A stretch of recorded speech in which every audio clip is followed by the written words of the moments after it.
For the past 25 years, we were all under the impression that the Roger Pirates achieved the pinnacle of strength and were the strongest pirate crew ever. But Oda smacked us in the face and told us to wake the f up cause Rox D. Zebek is here, the ultimate villain whose sole purpose was to conquer the world and become its king. He was the embodiment of a conqueror. He was literally a conqueror who conquered other conquerors and made them follow him. He was so unbelievably strong that he had other major pirates such as Golden Lion Shiki, Kaido, Big Mom, and even Whitebeard sailing on his ship. That's like having all the Yonkos in your crew. And that's why, no matter how much you try to twist it, it is undeniable that the Rox Pirates were and are still the strongest pirate crew in history. And even though we are beyond excited to learn more about them, it seems that Oda himself can't even hold on any longer and is itching to show us the absolute menace and the legend of the Rox Pirates. But before any of that happens, today I have gathered all the juicy information about each member of this legendary pirate group, and I'm going to break it all down for you guys. So, my fellow weebs and gamers, if you are ready, let's get straight into it.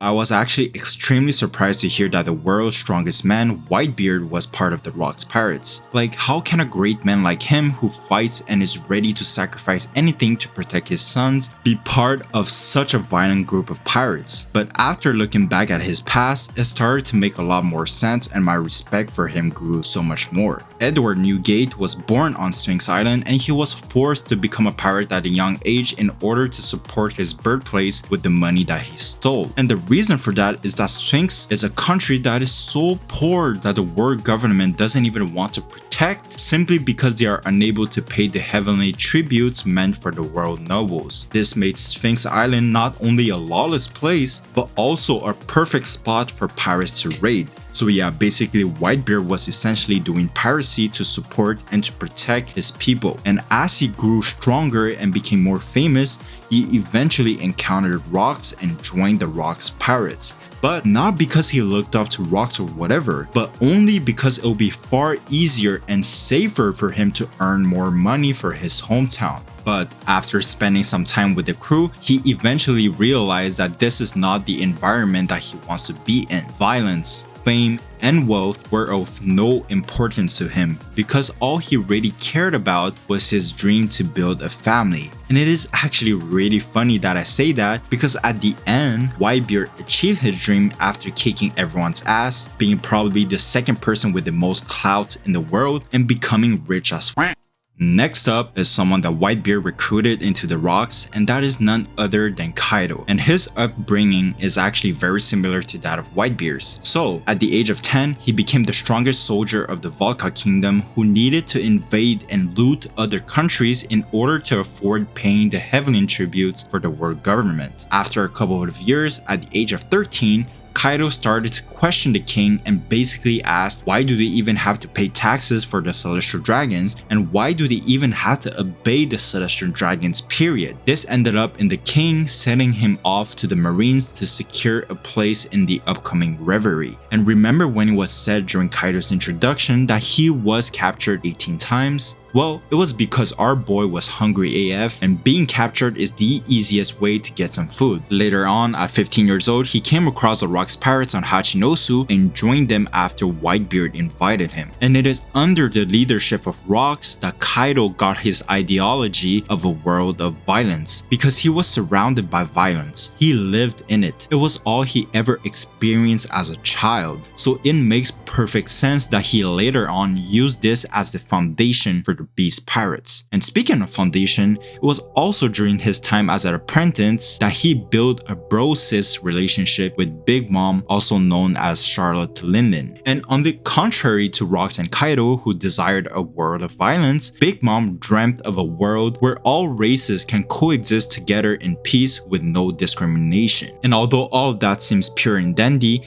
the methods that she uses are, again, contrary to her dream. Because as a child, she was going around forcing her dreams onto others with fear and violence, forcing them to obey her and live in her country if they didn't want to die. And I try to think of a good enough of a reason as to why she even joined the Rocks Pirates in the first place, because it seems like she did not have any sort of a respect towards her captain, calling him untrustable and even a good for nothing. So just like Whitebeard and honestly most of the pirates on this list followed Rocks D. Zebek purely out of convenience and not because of their outright respect for him. So my guess would be that by sailing with the Rocks Pirates, it was easier to come across people from different races and do the, the thing, if you know what I mean. The next known member of the Rocks Pirates is Golden Lion Shiki. Shiki is probably the person who is the most similar to Rocks based on his ambition to take over the world and become its king. He was probably part of the Rocks Pirates because it will be easier for him to become king if he only has to take down Rocks after he became the ruler of the world. And honestly, it turned out pretty great for him because after the fall of Rocks, Shiki went on to create his own crew and amass the biggest fleet ever, until half of his forces were defeated by the Roger Pirates after Roger denied teaming up with Shiki for world conquest. Soon after Roger's death, he went on a rampage to Marineford but got taken down quickly by Sengoku and Garp. Later on, he was sent to Impel Down, which he managed to be its first escapee ever. And even until this day, we still have no idea where Shiki is or what he's doing. So it's pretty obvious as to why John became a member of the Rocks Pirates. We know that he is a man of money, and following a captain that wants to rule the world, he is bound to become filthy rich. We saw Captain John during Thriller Bark, but as a corpse. And how that happened is after Rocks' defeat, he went on to create his own pirate crew and gathered an insane amount of treasure. And since he did not want to share it with his crew, they ended up killing him for it. But it was hidden so well that even until this day, no one has ever found it. All because we know who the rightful owner of that money is. Yeah, you guessed it. Buggy D. Clown is going to find Captain John's treasure and become the richest man in the world. So Ochoku, also known as Wang Zhi, became the leader of Hachinosu after Rocks' defeat until Blackbeard recently took him down with the help of Kobe during the mysterious event known as the Rocky Port Incident. From that, we can learn that even at his old age, Wang Zhi was an extremely strong pirate to the point that even Blackbeard himself, a full freaking Yonko, couldn't outright defeat him without the help of someone else. Next up, there's Silver Ax. So for Silver Ax, all we really know is that he's probably this guy. So moving on, the last known member of the Rocks Pirates is Miss Buckin, whose full name was just recently revealed to be Buckingham Stussy. And I don't even know where to start because this reveal from chapter 1073 actually blew everyone away. Whitebeard's presumed girl and Weevil's mom was a member of the Rocks Pirates? Like, this is not even everything there is about her, because not only was it revealed that she was the freeloader of the scientist group Mads, but CP0's Stussy is a clone of her. Like, this was such a bombshell of information that it made me absolutely dizzy. Like, first of all, how did she go from being one of the baddest female in One Piece? No, I digress. How did she go from being the baddest girl in One Piece to looking like this? Like, why did she get the Big Mouth treatment? Oda, please give us some milk.